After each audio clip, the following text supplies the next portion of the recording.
HR issues can kill you. One complaint against your company can turn your world upside down. And you spend way too much time dealing with HR when you should be spending your time on making a profit. You should talk to Bambee. With Bambee, get access to your own dedicated US-based HR manager starting at just $99 per month. They get to know you and your business while providing HR expertise and the personal touch you need and want. They're available by phone, email, and real-time chat, so onboarding and terminations run smoothly. Team members reach peak performance, and your business stays compliant with changing HR regulations. And with Bambee's HR Autopilot, you'll automate important HR practices like setting policies, training, and feedback. HR managers can easily cost $80,000 a year, but Bambee starts at $99 per month. Schedule your free conversation today to see how much Bambee can take off your plate. Go to Bambee.com right now and type in Accelerate under podcast when you sign up. It'll really help the show. Spelled BAM, BEE.com. Bambee.com. Type in Accelerate. Welcome to Accelerate Your Business Growth, where we're exploring all sorts of business topics. Experts from around the world join me, your host, Diane Helbig, for a conversation where they share their expertise with all of you. Take what you need when you need it.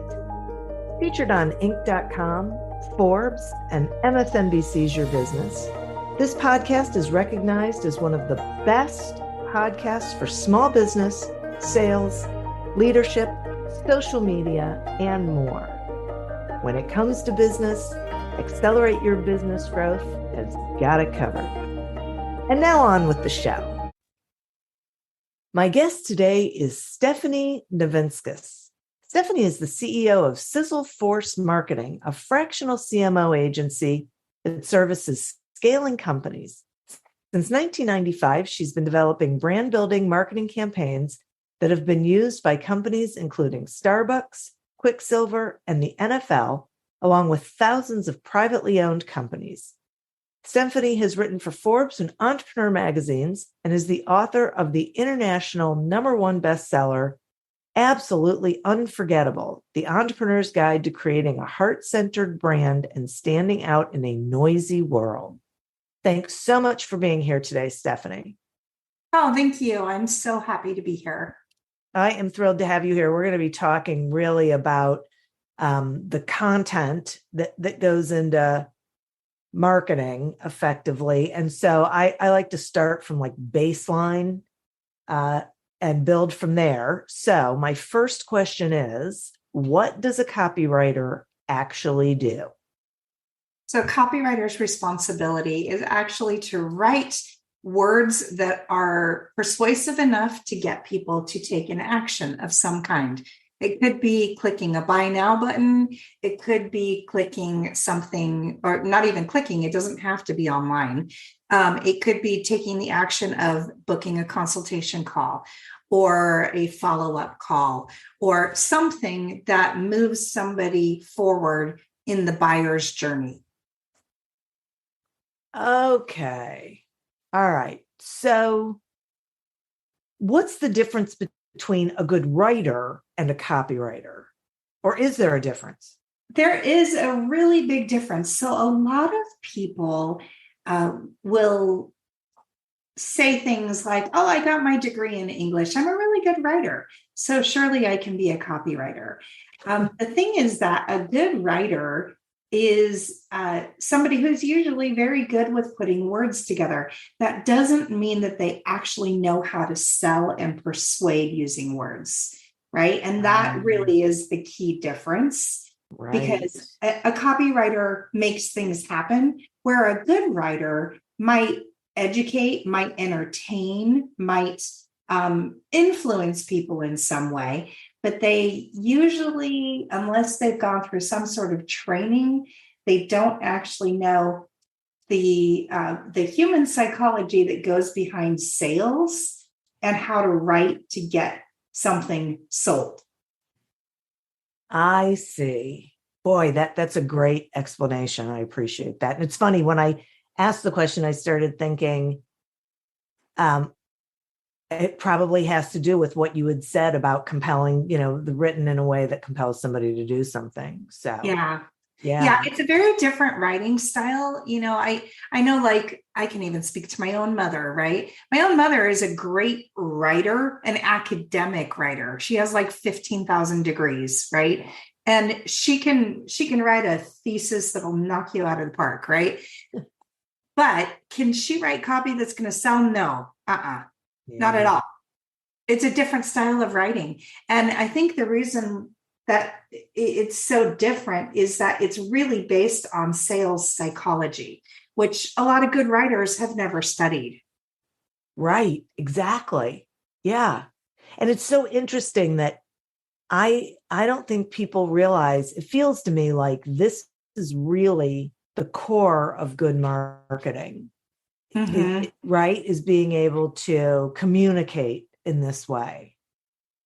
Absolutely, because the whole idea behind marketing is to generate leads and leads Right. that will be qualified enough that they eventually can be converted into sales, right? So this is absolutely a key component to that process. Yeah. Yeah. Right.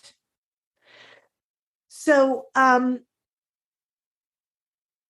a lot of people will freeze up if they're told they have to write something for their business. It seems to be, um, it's so interesting for me. It's like one of the hardest things to do is write about your business or, something compelling.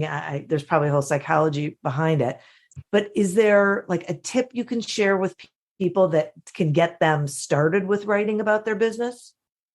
Yeah, here's a little secret that can make it a lot easier if you're one of those people that looks at a blank screen or a blank piece of paper and just feels your anxiety stir, your heart palpitates, right? Uh-huh. Um, Try actually grabbing the application on your phone that will record you, Uh, okay? And just start talking about what you do in your phone, okay? As if you're having a conversation with someone. In fact, you can even have somebody else, have a friend, have your significant other or whatever, ask you some questions and just say, hey, Diane, can you tell me what you do? And then answer the question audibly. Okay. Then ask another question of, so what makes you different from everybody else in the marketplace that does something similar? And then answer the question. Okay. Then another good question is, why should I use your services now as opposed to some other time? And then huh. you answer the question, so on and so forth, right?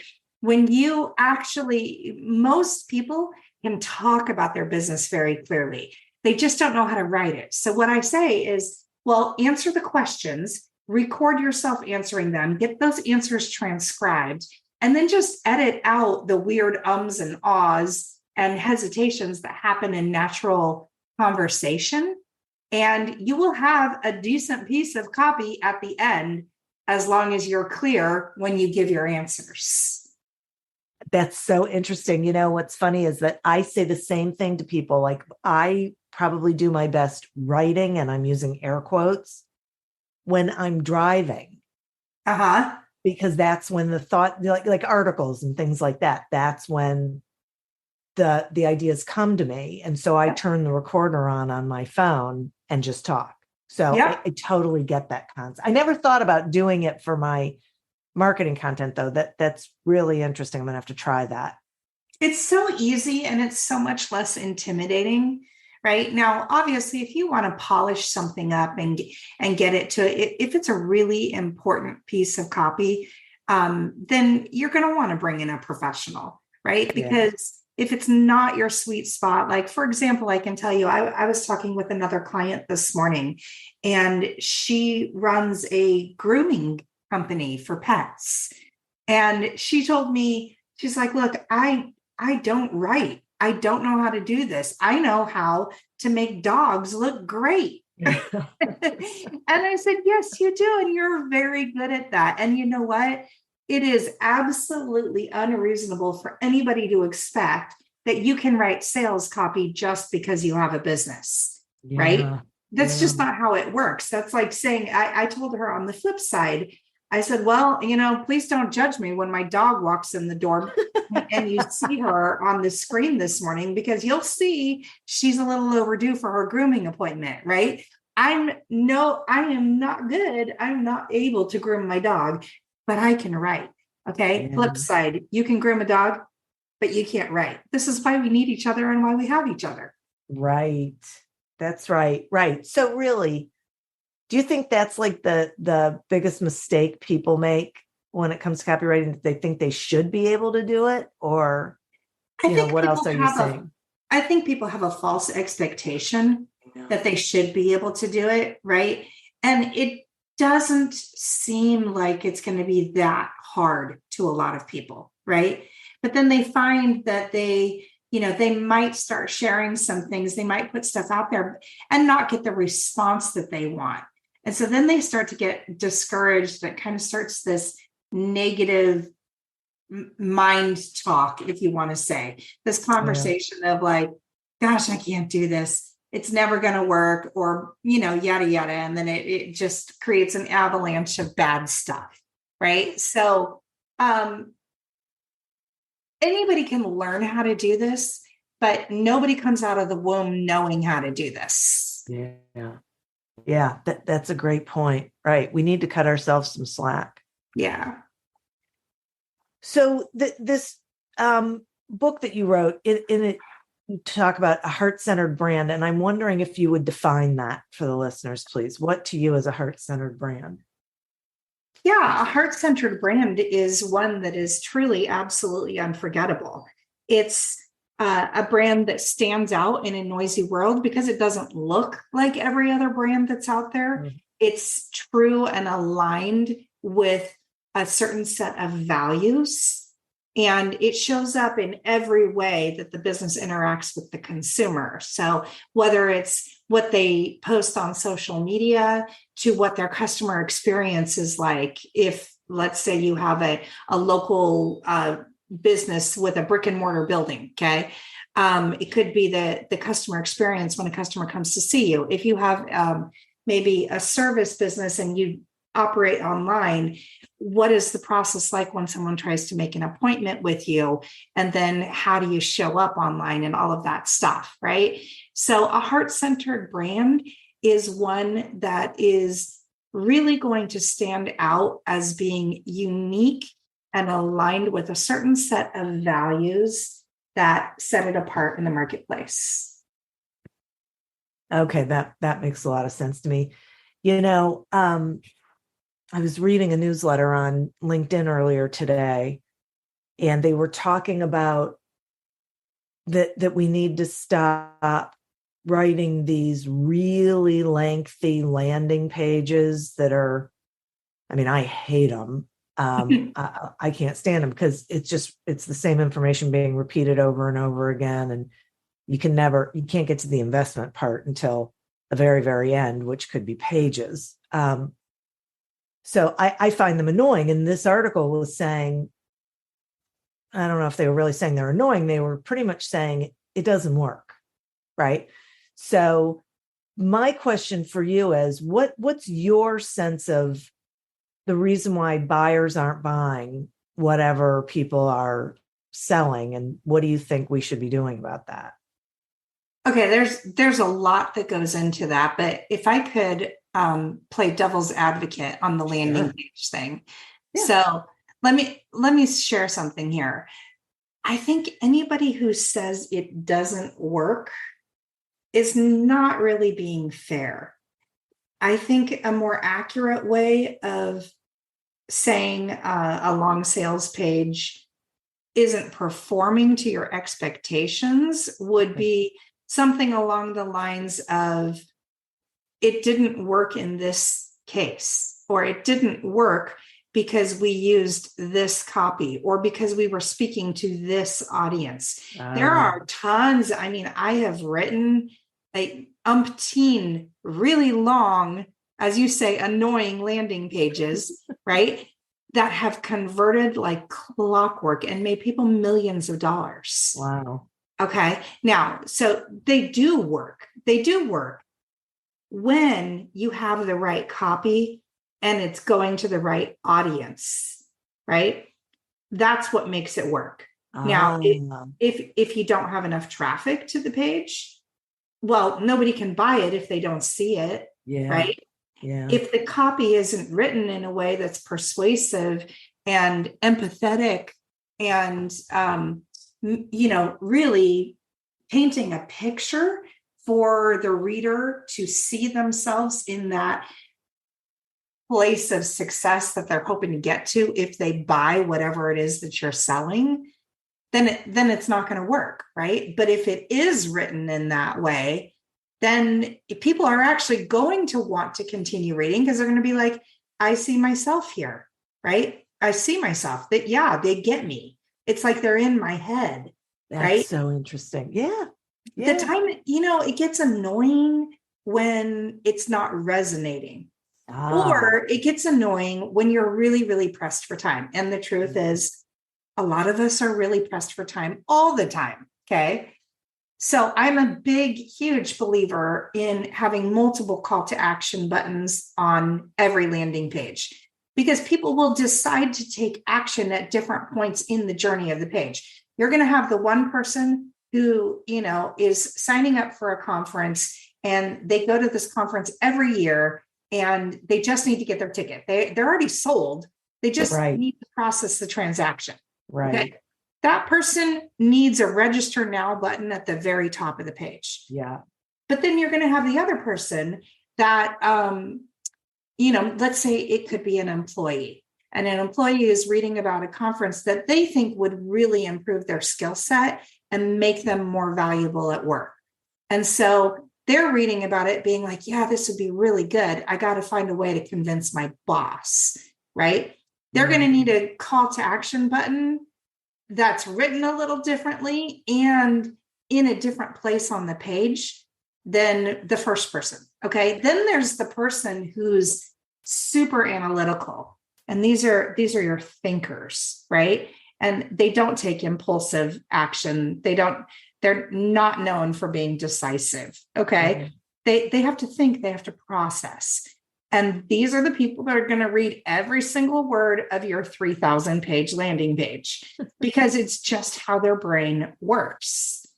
So I'm a fan of, you know what, if you're going to write a landing page, it's not that short or long works or doesn't work. It's just what works for different people in different circumstances. I think that is so great. I'm so glad I brought it up and that you shared that. I completely get what you're saying. Yeah. So whoever this person on LinkedIn is, I'm like, we need to have a little word. Well, I commented on it, so maybe it'll show up somewhere. Who knows? I don't know how that whole newsletter thing is working out, but um, I totally get that. Well, so then let me ask you this question. So then do you put out different landing pages because you have different audiences, or are you saying it's like one landing page, but there's language in there throughout that will hit different interest groups? Yeah, I mean, there's a case for both, right? Okay.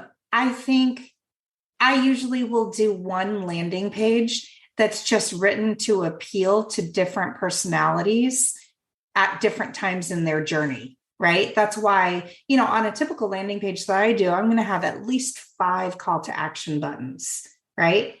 So that, if you've got the quick decisive person, it's at the top. If you've got the person that needs a little info, it's in the middle. If you've got the analytical person, it's at the end, so on and so forth, right? Another thing that to think about is maybe you don't necessarily need different landing pages, but you do need a segmented email list where you send out targeted communications to people in different stages of the journey. So, for example, going back to what I had just shared, if you were sending an invitation to attend a conference to somebody who goes every single year and they just need to get their ticket, they don't need to even go to the landing page at all. Right. Send them to, give them the link to just register and get their ticket, right? Yeah. If you are trying to appeal to, to that analytical person, then send them to the long landing page. If you're trying to appeal to the person who needs to convince their boss, you're probably going to want to send an email sequence that talks about how they can sell it to their boss specifically, right? And then it will lead to the landing page. But, you can set things up so it automatically will bounce down to the part of the page that's relevant to them. Welcome to Don't Retire, Graduate, the podcast that asks you what you want to be when you grow up so you can graduate into retirement with a purpose and a passion, whether you're 25, 85, or any age in between. Gain actionable financial and mindset tips from your favorite authors, podcasters, and influencers to help you reach that exciting next chapter. Listen now and start building your path to financial freedom and reframing what retirement can mean to you. This is your host, Eric Brotman, reminding you, don't retire, graduate. Greetings from Evergreen Podcasts. We're rolling out a listener survey and we want to hear from you. The information in the survey will help us gather statistics and in turn make our shows more appealing to advertisers. I know most people don't like ads, but this is one of the only ways our shows make money and help keep their lights on. We promise it will only take a few minutes, but the impact on our podcasts will be tremendous. As a token of our appreciation, we'll randomly select one lucky participant each month to win an exclusive merchandise package from Evergreen Podcasts. Head to evergreenpodcast.com/listener-survey to help a show and possibly get some free stuff for doing so. We can't thank you enough for the support. Now back to the show. So really what I'm hearing is it's really about the strategy. It's about understanding your constituencies and then developing the strategy so you're not just throwing out all the same information to all the same people, regardless of their level of caring at that point. 150%. And that's another thing that really separates a good writer from a copywriter. Okay. A copywriter understands strategy is everything. Strategy is everything. So you can have the best words in the world, but if you don't have a strategy that's well thought out and a framework that makes sense, people aren't going to buy. Yeah. I really get it. This is really great information on so many levels, because for me, it really points out the importance of making sure that you know your audience and that you develop that strategy and solicit the help from people who are skilled at these kinds of things. Don't think that just because you own the business, you're going to be able to do this, but really the value is in speaking to the audience in the way they are ready to hear. Yeah. And in sure order strategies to around that. Right. And in order to do that, you have to really know who your audience is. Who are you speaking to? And this is a huge mistake that I see people make all the time is, they speak to anybody who breathes, right? Well, anyone who has skin, that's my client. Exactly. I'm like, that's not going to work for you, right? Especially with the way marketing is going now. I can tell you with 150% certainty that personalization is more important than ever.